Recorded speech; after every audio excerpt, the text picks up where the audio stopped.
Hey guys, what's going on? Justin bossnasti Silva, representing Call of Duty eSports. We are here at MLG Dallas 2013, almost the end of day 3.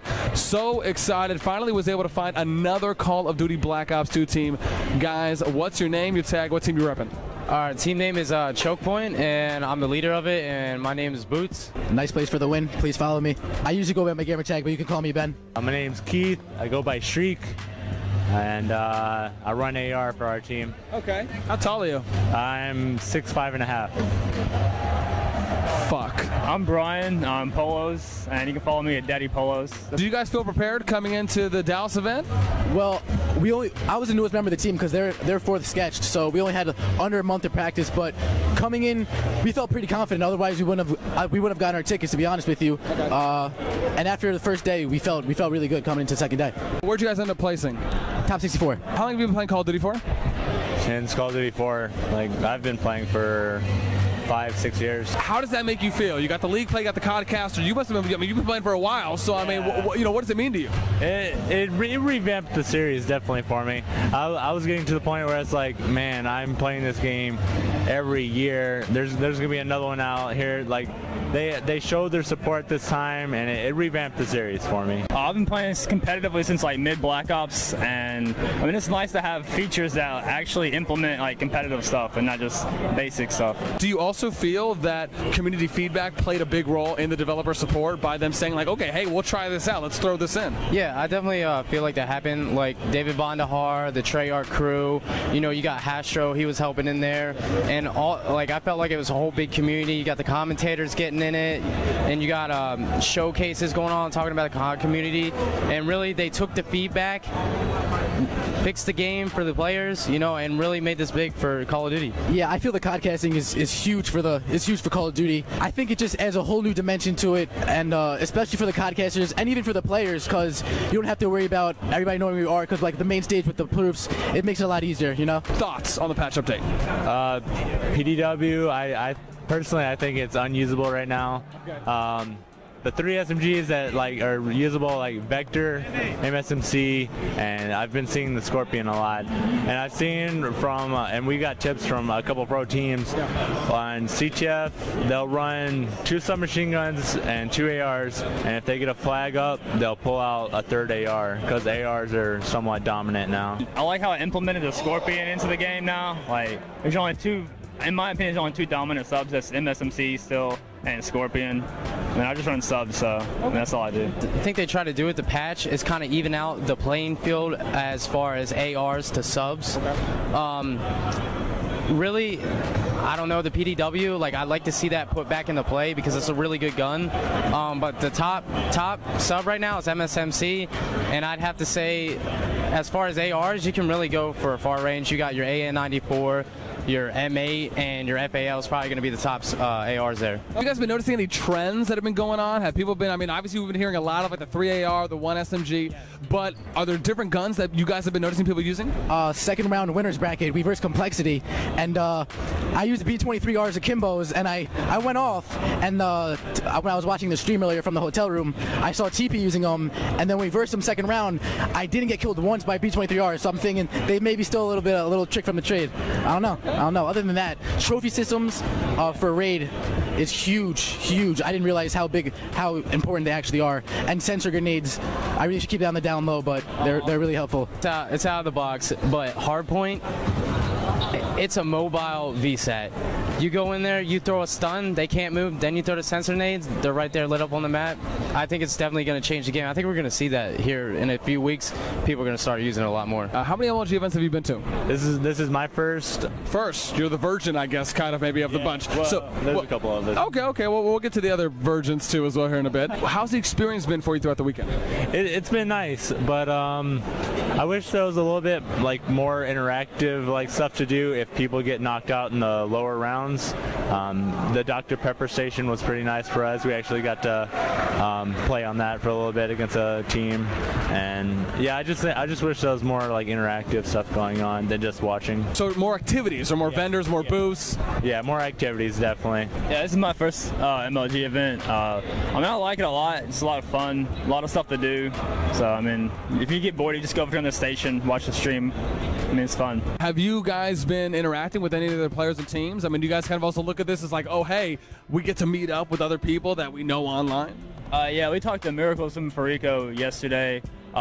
Me and Shriek talked to a couple of Gambit Gaming League of Legends pros at Subway the other day. I mean, we've talked to like a bunch of people here that we've met online and all that stuff. It's been fun. Does the environment seem pretty friendly? I mean, are people kind of in their armored shells, so to speak, and they just kind of like keep to themselves with their own teams? There's some of that people, but I feel like, you know, as far as the teams, you know, a lot of them are friendly, and then you got the ones that of course aren't. They're cocky, but I feel, you know, it's a good environment. The weather outside is beautiful, even though we're inside playing games, but hey, that's how it is. But yeah, I definitely feel like it's a good environment. Like he said, I wish there was more interactive stuff. We definitely got to go on the Dr. Pepper over there, but and I also know you did the relay race, which was pretty cool for the community. Unfortunately, my bus ride arrived here late, so. What was the most interesting thing you saw or person you met? The most interesting thing I saw was Hex P throwing 3 trophy systems for Search and Destroy on raid into the circle, and then just plant the bomb and then come back and just let them toss all their stuns. But I was really impressed on how the pros were actually not as mean as I thought they'd be. Like, not as douchey. Yeah, I don't know if I could use that. Yeah, not as douchey, but this ain't that classy of an interview, bro. Does it? I was surprised though. Parasite's actually really chill. I thought he was a dick, but he's actually really nice. Shout out to Parasite. I love you, man. You know, I watch these pros online and play, and like now you're here, and you're like, you know what I mean? So it's kind of cool. It's not like, you know, like I'm overly excited that I see them, but it's cool that you're kind of like you don't get wet in your pants. No. I do. He got wet. That's okay. I won't judge you for that. But like, it's That's cool. why I carry tampons. It's cool that, you know, we're here doing the same thing as them. You know, so it's an awesome experience, really. It was definitely Miracles from Perico. He gave us tons of tips, like tons. We're gonna go home and we're gonna put them in place. And we're going to try to go to UMG, St. Louis, and possibly Anaheim and see how we can do there. I've seen a bunch of people from League of Legends cosplay. Like, they take that to heart. Yeah. Like, some of the stuff is kind of creepy, but, I mean, they're into it, so, I mean, that's interesting for sure. Why did you guys decide to go with gaming jerseys? Gaming jerseys, great company. We hit them up. Shrieks over here actually designed. I did the logo, and he actually designed the whole jersey. We kind of wanted to go with a custom thing. We didn't want to have jerseys that everybody else had. You know, we kind of wanted to stand out. Yeah. They're awesome. They hit you up on Twitter right away. They're great working with you. Also fast. I think they did like 40 teams like the last week. I mean, they were taking orders to the last 2 weeks, yeah, which is awesome. They're a great company. The material's good. They look good, and also the price was reasonable. The price was really good. Shout out to Trippin' Muds, back to the jersey here. They helped us a lot. They got us some discounted jerseys, and they have got great controllers if you guys want to check them out. They also shipped Boots one because he didn't have a wired controller, so they shipped one to the hotel, overnight shipping. Like, how can you ask for better customer service than that? Are you satisfied with the jersey, how it came out? I'm 100% satisfied with it. I'm actually really shocked how comfortable it is because I wear undershirts under everything I wear, and these are actually really comfortable. I'm not wearing an undershirt right now, so. But yeah, the jerseys, I saw them fresh. I love them ever since I saw them. That's cool. See, you got your own there. Man, I don't want to see your belly button or anything, so let's not. You guys like that you were able to pretty much like customize it yourself? Like, you could design your own jersey, you can get your own logo. They really just give you like all these options. Is that something that was also a positive for you guys going in? Yeah, I mean, Trinity Studios does like amazing work. But, I mean, it's really pricey. I mean, you pay what you get for it, but in the end, we just want to design our own jersey, really, and brand ourselves, and not have somebody else make our logo for us. Can I ask you why you're wearing Gunners? I'm wearing Gunners just for, well, right now I'm just wearing them just cause, but they help a lot with eye strain when playing video games. I don't have any, never had any, and he actually had a second pair, so I actually wore them at these events. Never used them before on a screen or anything, and I was immediately no problems with them. You know, I could adapt to it right away. So they're really great. They help you focus. You don't get that eye strain when you look at TVs. That burning sensation in your eyes. You don't get that. So they're awesome and they're stylish. What is in the future for Chokepoint? Big things, big things. We're going to UMG, MLG Anaheim, hopefully, probably, definitely. We're gonna place. We're placing. We're gonna make a name for ourselves. You will hear from us. Trust me. Trust me. Is the grind real?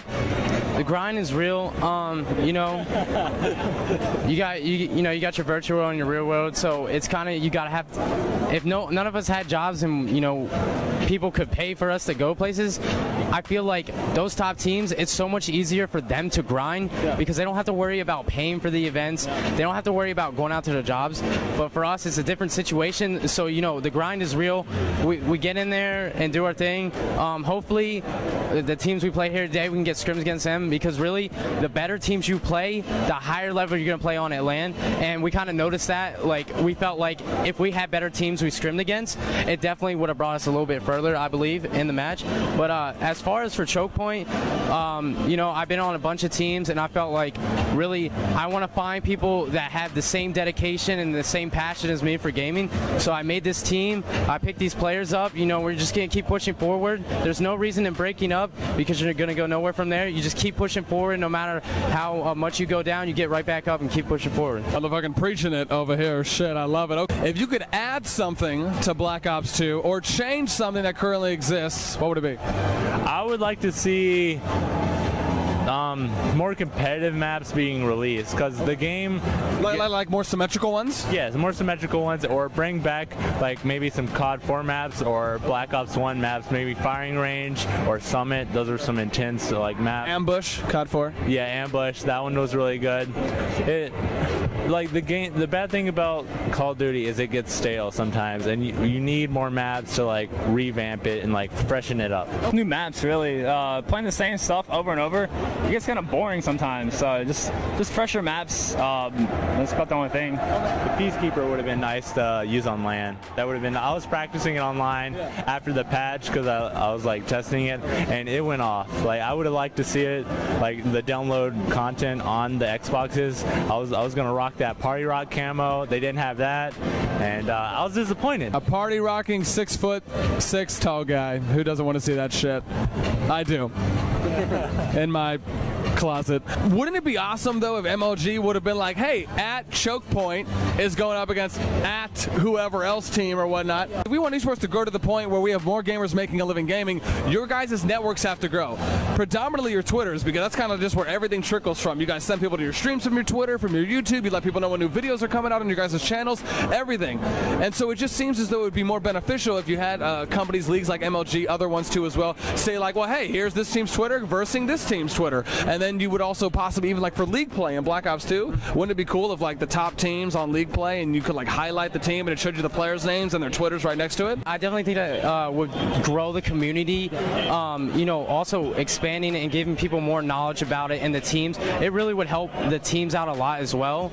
Why wouldn't you want to help out the people that help you out? They buy your game, they play the game, you know what I mean? Yeah. And promotion is, about 80% of what you get. If you don't promote your events or your brand, you're going nowhere. But if you have that promotion, even though you might not be the biggest name, like that is key to your team. I feel if they incorporate a lot of lower brand teams, that it wouldn't build, because if you have the optics, the envies, and that's things public players are familiar with, so they're going to gravitate to and say, oh, competitive, let me see. And then when they get into it, then when they come into the events, they'll see Choke Point and all the other AM teams, you know what I mean? So, but other than that, I think they're doing a good job. I think they're doing a really good job. Shout outs, and then where can people find out more about you? Shout out to Squid Grip and Gaming.net, Gamers.net, Shipping Mods, MLG for hosting the event, my teammates, and you can follow me at Daddy Polos with a HS. Just follow me at _streak. I want to give a shout outs to our sponsors, especially Trippin' Mods. This guy, I was talking to him, he's like, I want to be friends with my customers, you know what I mean? He helped me out, he overshipped my controller, I didn't have one.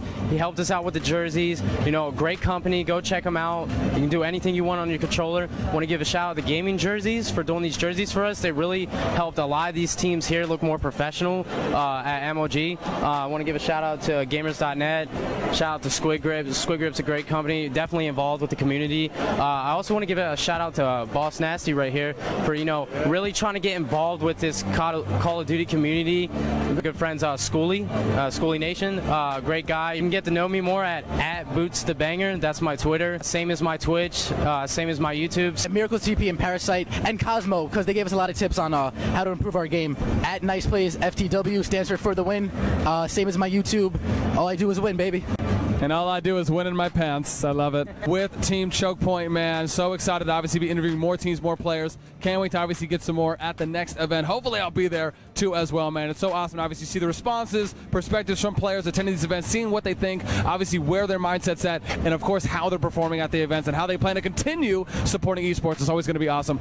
Once again, I'm Justin Bossnasti Silva representing Call of Duty Esports. This is MLG Dallas 2013 Day 3. We're out. Peace. Catch y'all next time.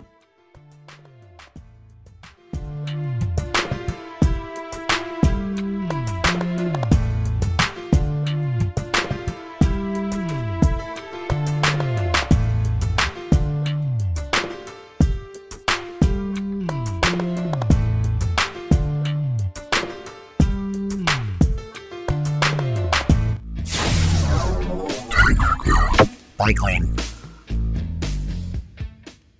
Gamer Grub is available at these fine retailers.